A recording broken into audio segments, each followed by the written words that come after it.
कोई साधु संतों की पिटाई कर रहा है, कोई हनुमान जी की पतंग बनाकर उड़ा रहा है। ऑस्ट्रेलिया ने भारत को पाकिस्तान की कैटेगरी में डाल दिया है। भैया 15 मिनट के लिए तो बहुत दिन से बेसब्री से इंतजार। वेलकम भाई लोग, इस वीडियो में बात करेंगे सोशल मीडिया पर आज क्या है ट्रेंडिंग अपडेट जो हो रहा है वायरल। वीडियो में आपके साथ शेयर करने वाले हैं हर छोटे बड़े वायरल अपडेट। वीडियो पसंद आए तो लाइक कमेंट शेयर और चैनल को सब्सक्राइब जरूर कीजिएगा। तो दोस्तों, ऑपरेशन सिंदूर में शामिल रही कर्नल सोफिया कुरैशी पर कंट्रोवर्शियल बयान देने वाले मध्य प्रदेश के मिनिस्टर विजय शाह रतलाम जिले में रिपब्लिक डे सेलिब्रेशन में चीफ गेस्ट होने वाले हैं। जबकि अभी हाल ही में सुप्रीम कोर्ट ने एमपी सरकार से कहा है कि 2 वीक्स के अंदर विजय शाह पर फैसला ले और उन पर मुकदमा चलाने की अनुमति दे।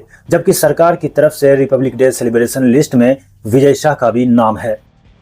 दोस्तों, इस मोदी भक्त को आपने जरूर ही देखा होगा। इनको ना सड़क चाहिए थी ना ही विकास, इनको मंदिर चाहिए था। इनके साथ अब बहुत बड़ा खेला हो गया है। विश्नोई गैंग ने इसके घर के बाहर फायरिंग की है और 2 करोड़ रुपए भी मांगे हैं। अब इस साहब को सिक्योरिटी चाहिए।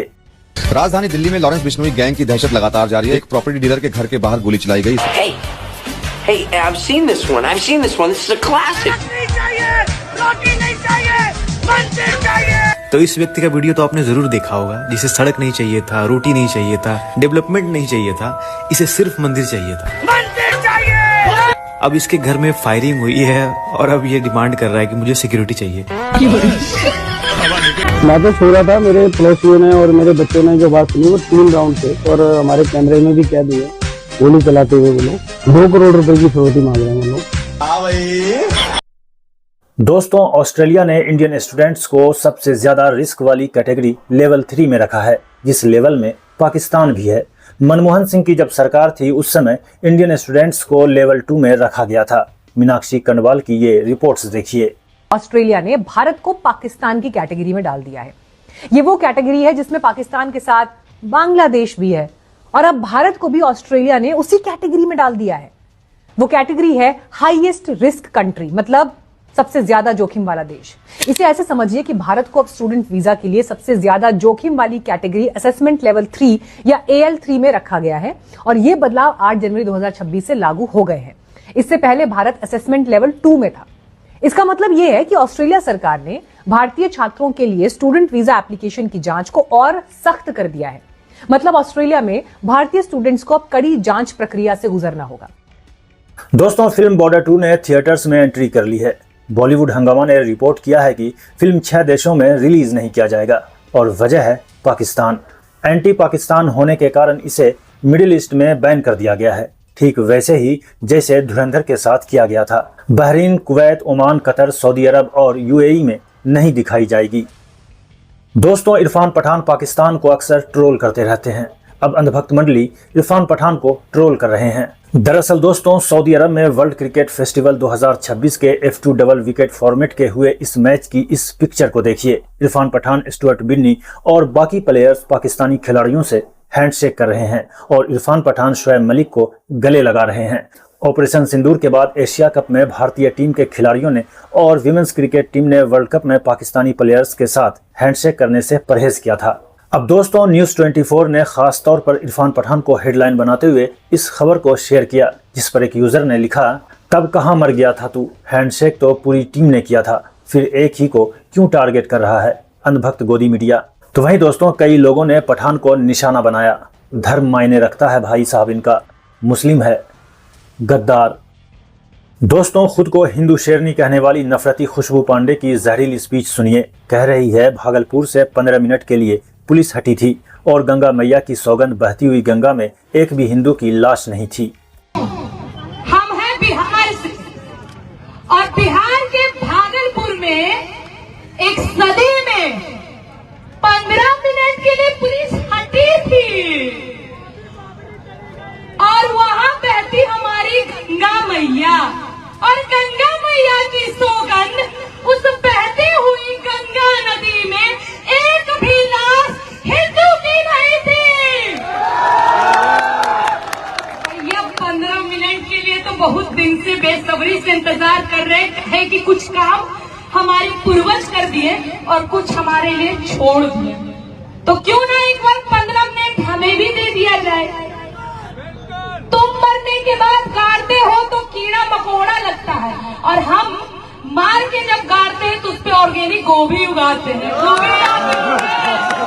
तो वहीं ये रिद्धिमा शर्मा है, खुलेआम मुसलमानों के लिए बेहद ही भड़काऊ बयान दे रही है। हिंदुओं को ही मार रहे हैं, हम इस भारत के अंदर अब इनको और बर्दाश्त नहीं करेंगे। अगर वो आपके 2 लोगों को नहीं मारते हैं, आपके दीपू चंद्र राज को जिंदा जला रहे हैं, आप उनके 100 लोगों को खत्म करोगे तब जाकर शांति आएगी।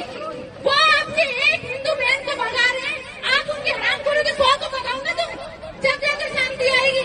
वैसे भी उनकी तो इतनी ज्यादा फसल पड़ी हुई है, थोड़ी तो कम करनी पड़ेगी ना अपन को।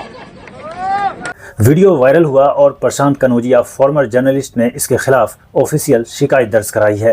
यह शिकायत डीआईजी लखनऊ रेंज और डीजीपी उत्तर प्रदेश को भी भेजी गई है। साथ ही इन्होंने कहा है कि अगर जरूरत पड़ी तो मैं खुद रायबरेली या लखनऊ जाने और पुलिस के साथ पूरा सहयोग करने के लिए तैयार हूं। एक संवैधानिक लोकतंत्र में नफरत भरी बातें और नरसंहार की अपील को सामान्य नहीं बनाया जा सकता। वहीं दोस्तों, बीजेपी और शंकराचार्य को लेकर नेहा सिंह राठौर ने वीडियो शेयर किया है। साथ ही लिखा है, भाजपा अब शंकराचार्य जी को भी कुछ नहीं समझ रही है। कुर्सी ज्यादा दिनों के लिए मिल जाए तो दिमाग खराब हो ही जाता है। कोई साधु संतों की पिटाई कर रहा है, कोई हनुमान जी की पतंग बनाकर उड़ा रहा है। हिंदू तब जागा है जब पानी सिर से ऊपर हो गया है। कोई साधु संतों की पिटाई कर रहा है, कोई हनुमान जी की पतंग बनाकर उड़ा रहा है। मंदिर तोड़े जा रहे हैं और मूर्तियां खंडित की जा रही हैं। यानी हर वो काम ये लोग खुद कर रहे हैं जिसका आरोप ये मुस्लिम शासकों पर लगाया करते थे। जिन अत्याचारों का डर दिखाकर ये लोग सत्ता में आए थे, खुद वही अत्याचार पूरे समाज पर ये खुद कर रहे हैं। भोली भाली जनता अब तक इन अधर्मियों को धर्म का रक्षक समझ रही थी और इनसे हिंदू राष्ट्र की आस लगाए बैठी थी। काश जनता समझ पाती कि भाजपा के लिए धर्म सिर्फ सत्ता हथियाने का उपकरण था। काश जनता इनसे सवाल पूछने की हिम्मत कर पाती। भाजपा के लिए हिंदू सिर्फ एक वोट बैंक है। सरकार में आने के बाद तो भाजपा शंकराचार्य को भी कुछ नहीं समझ रही है। उनसे शंकराचार्य होने का प्रमाण पत्र मांगा जा रहा है। उनके छोटे छोटे फूल जैसे शिष्यों को जूतों से मारा जा रहा है। उनकी शिखा को अपमानित किया जा रहा है। अब जाकर देशवासियों को इनका खेल समझ में आया है। हिंदू तब जागा है जब पानी सिर से ऊपर हो गया है। हिंदू को तब तक जागते रहना होगा जब तक भाजपा के सिर से सत्ता का नशा उतर नहीं जाता। कुर्सी ज्यादा दिनों के लिए मिल जाए तो दिमाग खराब हो ही जाता है। अब इस नशे को उतारना आपकी जिम्मेदारी है। वहीं दोस्तों, एक बीजेपी अंधभक्त सपोर्टर ने इस ब्रिज को सोशल मीडिया पर शेयर किया। मोदी जी ने इस तरह के विकास के कारण चुनाव जीता, वोट चोरी के झूठे आरोपों के कारण नहीं। अब दोस्तों, इस पर फैक्ट चेकर मोहम्मद जुबैर ने चाइनीज जर्नलिस्ट का ट्वीट शेयर किया। यहां तक कि चीनी अकाउंट्स भी मोदी समर्थकों द्वारा फैलाई जा रही गलत सूचनाओं का पर्दाफाश कर रहे हैं। चाइनीज जर्नलिस्ट ने लिखा, मुझे याद नहीं कि मैंने कितनी बार भारत के उस प्रोपेगेंडा का पर्दाफाश किया है जिसमें वह चीन के इंफ्रास्ट्रक्चर को अपना बताकर झूठ बोलता है। एक बार फिर यह चीन के गुइझों में डफाकू सुपर मेजर ब्रिज है, भारत में नहीं। तो इस पर लोगों ने लिखा, इंटरनेशनल बेइज्जती कराते हैं ये 2 रुपये वाले अकाउंट्स, चाइना का ब्रिज है वो। 12 साल सत्ता में रहने के बाद भी आईटी सेल को चीन से वीडियो कॉपी करके उसे मोदी का काम बताना पड़ता है। कितना बेकार आदमी है यार। वहीं दोस्तों, रघुराम राजन ने मोदी सरकार के ऊपर टैरिफ को लेकर तगड़ा हमला किया है। फॉर्मर आरबीआई गवर्नर ने कहा कि अमेरिका ने पाकिस्तान से ज्यादा टैरिफ भारत पर थोपा है। ये जो ट्रंप के साथ अपनी दोस्ती के कसीदे पढ़ते रहे हैं, ये सीधे सीधे पीएम मोदी पर तमाचा है। Pakistan has a tariff rate of 19%. India has 50. Where is the friendship between Modi and Trump that was extolled? And that it's a slap in the face for Modi because the Indian opposition is asking him, "Where's your friendship? What were you talking about?" दोस्तों, हिंदू एकता सम्मेलन चल रहा है। एक भाई ने OBC reservation की बात कर दी। कुछ लोगों को बुरा लग गया और लड़के को मंच से उतार दिया गया। मेरे भाइयों, मैं आपको बता दूं, मध्य प्रदेश में हम ओबीसी वर्ग में आते हैं और हमारे ओबीसी वर्ग को मध्य प्रदेश में 27% आरक्षण मिला हुआ था, वो आज इस बीजेपी सरकार ने 14% कर दिया है।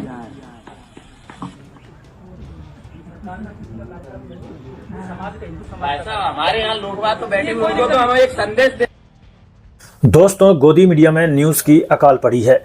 रियल इश्यूज तो है ही नहीं, इसलिए टीवी पर रिलीजियस डिबेट तो देखते ही हैं, अब रिलीजियस सेंसस भी देख लीजिए। अंजना ओम कश्यप बता रही हैं कि इस्लाम दुनिया का सबसे बड़ा धर्म बनने वाला है। ये 2015 से 2020 के आंकड़े हम प्यू रिसर्च के मुताबिक बता रहे हैं। सोर्स इसका प्यू रिसर्च है और यहूदी धर्म के भी 40,000 लोग कम हुए। हिंदू धर्म में कोई बदलाव नहीं हुआ, लेकिन सिर्फ एक धर्म इस्लाम धर्म 4,20,000 का इजाफा होता है। यहां आपको ये आंकड़े भी देखने चाहिए कि सिर्फ 1400 साल पहले आया इस्लाम धर्म अब दुनिया का सबसे बड़ा धर्म बन सकता है। प्यू रिसर्च के मुताबिक साल 2100 में अभी हम 2026 में हैं, यानी आप सोचिए कि लगभग 74 साल बाद 74 इयर्स लेटर 2100 में अगली सदी में पहुंचते पहुंचते मुस्लिम आबादी 34.9% हो जाएगी, यानी लगभग 35%, सबसे ज्यादा।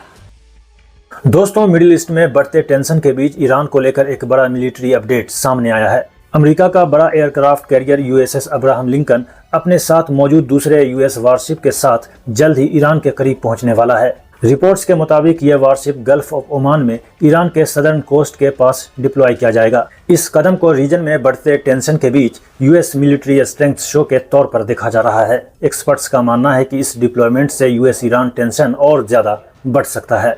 अपडेट में दोस्तों आज इतना ही। वायरल खबर देखने के लिए आप हमारे चैनल को सब्सक्राइब कर लीजिए और वीडियो ज्यादा से ज्यादा लोगों तक पहुंचे इसके लिए वीडियो को लाइक, कमेंट और शेयर कीजिए। मिलते हैं आपसे नेक्स्ट वीडियो में, तब तक के लिए जय हिंद।